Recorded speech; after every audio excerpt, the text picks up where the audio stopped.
Hi guys and welcome to E Notes. आज हम पढ़ने वाले हैं इलेक्ट्रिकल मशीन का थ्री फेज इंडक्शन मोटर के चैप्टर का लास्ट टॉपिक, यानी कि specification and rating of motor of induction motors. आज मैं आप लोगों को बता नहीं सकता कि ये टॉपिक कितना इम्पोर्टेंट है, क्योंकि एक तो ये टॉपिक मुश्किल से मिलने वाला है, ऊपर से इसके ऊपर इंफॉर्मेशन भी कम है। इस वजह से इसके ऊपर 5 मार्क्स का क्वेश्चन बनाना और भी ज़्यादा मुश्किल है। लेकिन अब आपको और किसी वीडियो देखने की ज़रूरत नहीं है। आपके सारे doubts related to this topic will be cleared in this video. अगर कोई भी आपका डाउट रह जाता है तो आप मेरे को कमेंट्स में बता सकते हैं। तो चलिए शुरू करते हैं।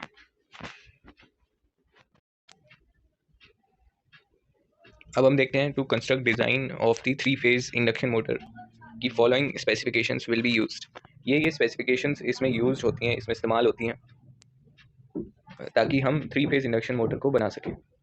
यानी कि आप इसे समझ सकते हैं कि जब भी कभी कोई मैन्युफैक्चरर कोई सी थ्री फेज इंडक्शन मोटर को बनाता है तो वो किन किन स्पेसिफिकेशंस को ध्यान में रखते हुए उस मोटर को बनाएगा, तो वो स्पेसिफिकेशंस हम यहाँ पे पढ़ेंगे। ये भी इसी के टॉपिक के अंदर आता है, आपको ये लिखना होगा। इसके बाद है, अब इसमें आपको पॉइंट्स ये डालने होंगे, पॉइंट वाइज लिखना है आपको। जैसे इसमें पॉइंट्स बना रखे हैं, आप ऐसा पॉइंट ना बनाकर आप डॉट पॉइंट बना सकते हैं, बुलेट पॉइंट।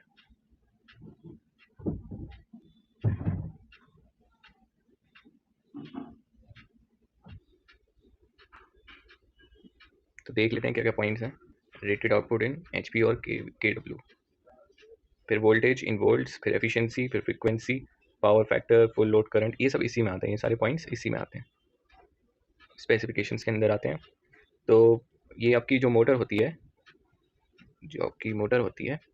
उस पर नेम प्लेट होती है। आपने प्रैक्टिकल में भी देखा होगा, नेम प्लेट होती है तो उस पर लिखा रहता है, टेबल बनी रहती है, तो उस पर ये सारी स्पेसिफिकेशंस लिखी रहती है कि भाई मोटर कितने वोल्टेज पे चलती है, कितने फ्रीक्वेंसी पे चलती है, कितना पावर फैक्टर है, फुल लोड करंट क्या है इसका, ताकि ये ध्यान में रखते हुए ही जो ऑपरेटर होता है वो उसे चलाए। फिर temperature rise in specified time, ये नहीं लिखा रहता वैसे, लेकिन ये स्पेसिफिकेशन के अंदर ही आता है।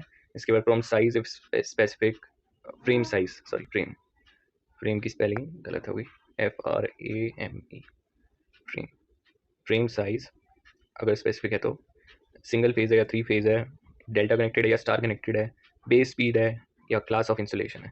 तो ये पॉइंट्स बहुत ही ज़्यादा इंपॉर्टेंट है। ये पॉइंट्स अगर आप लिख देंगे तो एग्जामिनर को भी आइडिया हो जाएगा कि हाँ आपने डीप में स्टडी कर रखी है इस टॉपिक की। देखिए इस टॉपिक के ऊपर 5 मार्क्स का क्वेश्चन मिलना काफ़ी ज़्यादा मुश्किल है, इसलिए ये टॉपिक और भी ज़्यादा इंपॉर्टेंट है और चांसेस हैं आएगा। और 5 मार्क्स का ही क्वेश्चन ये आता है, 5 मार्क्स का क्वेश्चन ही आता है। तो ये टॉपिक आप ज़रूर करके जाइएगा। तो देख लेते हैं, एक और पॉइंट है,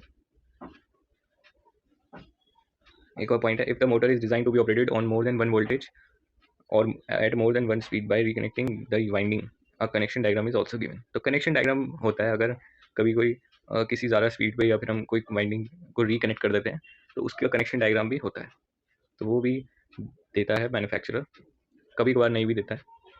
इसके बाद है एक और पॉइंट है कि ये मैंने आपको बताया था कि क्लास ऑफ इंसुलेशन, तो इस होता, तो अब आ गया है class of motors. ABCDEF is also भी to be mentioned on this name plate पे ये चीज़ें भी मेंशन होनी पड़ती हैं कि वो ABCDEF इनमें से किस कैटेगरी की मोटर है, किस क्लास की मोटर है। तो इसमें आ जाता है standard type squirrel gauge induction motor होती हैं, ये सारी होती हैं। ये पॉइंट अलग से है, इधर से स्टार्ट है मेनली, ये यहाँ से यहाँ तक। तो ये हो गया क्लास ए मोटर, क्लास BCDEF। तो ये आपको अगर आप लिखना चाहें तो लिख सकते हैं, लेकिन मैं कहूँगा कि आप ये लिख दें ताकि आपका आंसर कंप्लीट माना जाए। अदरवाइज आप थोड़ा सा लिखेंगे तो एग्जामिनर कैसे देगा बताइए मार्क्स। 2-3 लाइन्स का आप लिख देंगे तो कैसे मिलेंगे आपको मार्क्स। तो इसलिए इसमें ये भी पॉइंट आ जाते हैं। क्लास ए मोटर में होता है जनरली लो इम्पीडेंस की मोटर होती है। Class B motor high reactance squirrel cage induction motor वही है, होती है, हाई रिएक्टेंस होता है इसमें। क्लास सी में हाई स्टार्टिंग टॉर्क होता है, लो स्टार्टिंग करंट होता है। और डबल केज रोटर होता है, डबल केज मोटर होती है। और क्लास डी में high resistance squirrel cage rotor motor is used, high resistance squirrel cage motor. तो ये हो गया। और आपका बनाना है क्लास ई क्लास एफ, ये आप ऐसे एज इट इज लिखते हैं। इसके बाद आ जाता है आपका rating of an induction motor.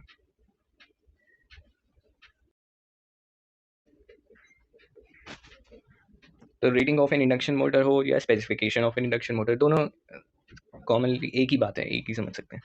तो रेटिंग में लेकिन होता क्या है, रेटिंग में आपको एक स्पेसिफाइड नंबर होता है, तो उस रेटिंग की मोटर हम यूज़ करते हैं।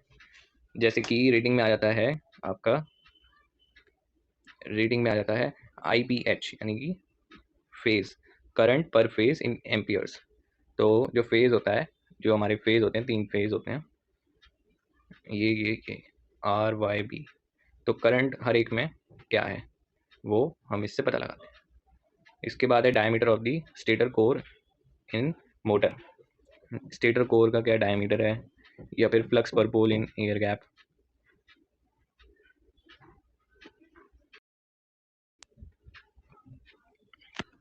इसके बाद है फाइव यानी कि फ्लक्स पर पोल गैप इन एयर गैप। इसके बाद है नंबर ऑफ स्टेटर कंडक्टर्स कितने हैं मोटर के, एफिशिएंसी क्या है मोटर की, और synchronous speed of induction motor कितना उसका सिंक्रोनस स्पीड है, वो भी लिखा रहता है रेटिंग की नेम प्लेट पे, अगर आप कभी। इसके बाद है नंबर ऑफ पोल्स, उस मोटर के कितने नंबर ऑफ पोल्स। ये जानकारी इंपॉर्टेंट होती है, इसलिए हम रेटिंग्स में काउंट करते हैं। तो यहाँ पे आपका specification and rating of induction motor खत्म होता है।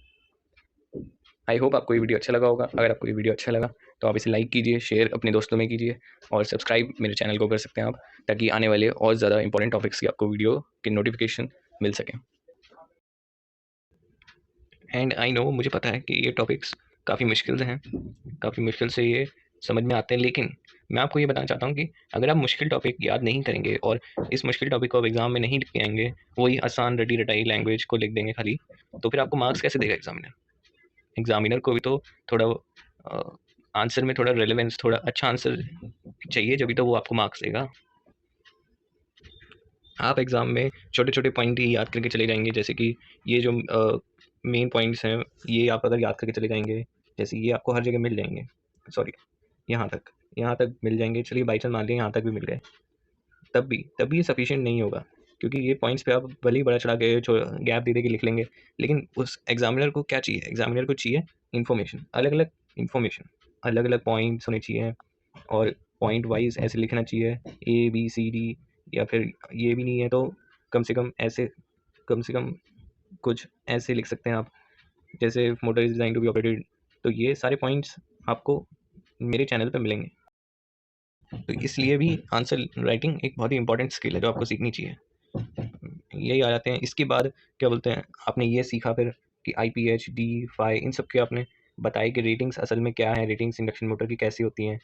तो ये सारे पॉइंट्स अलग हैं, अलग डिफरेंट हैं, इसलिए आपका आंसर भी डिफरेंट है। एंड मैं ये जो तरीका और ये जो टिप्स आपको बता रहा हूँ, ये मैंने अपने एग्ज़ाम में खुद भी आजमाई है। आई रिमेंबर कि मैंने TD का पेपर दिया था अपना, ट्रांसमिशन डिस्ट्रीब्यूशन का, तो उसमें मैंने ये ट्रिक लगाई थी, तो उससे मेरे 43 मार्क्स आए थे 50 में से। तो और मैंने उस पेपर में 2-3 क्वेश्चन में मैंने 1-2 पेज कम लिखे थे, या मेरे पास रिलेवेंट डाटा नहीं था, मेरे पास सही इन्फॉर्मेशन नहीं थी, तो इस वजह से मैं उसमें ज़्यादा नहीं लिख पाया। अगर मैं उसमें लिख पाता तो मेरे और ज़्यादा अच्छे मार्क्स आ जाते। तो इसलिए मैं चाहता हूँ कि आप वो गलती ना दोहराएं और आपके पास सफिशिएंट इन्फॉर्मेशन रहे, इसलिए मैं ये वीडियोज़ आपके लिए बनाता हूँ और आगे भी बनाता रहूँगा। इसी के साथ ये वीडियो समाप्त होती है। थैंक्स फॉर वॉचिंग गाइज, मिलते हैं नेक्स्ट वीडियो में।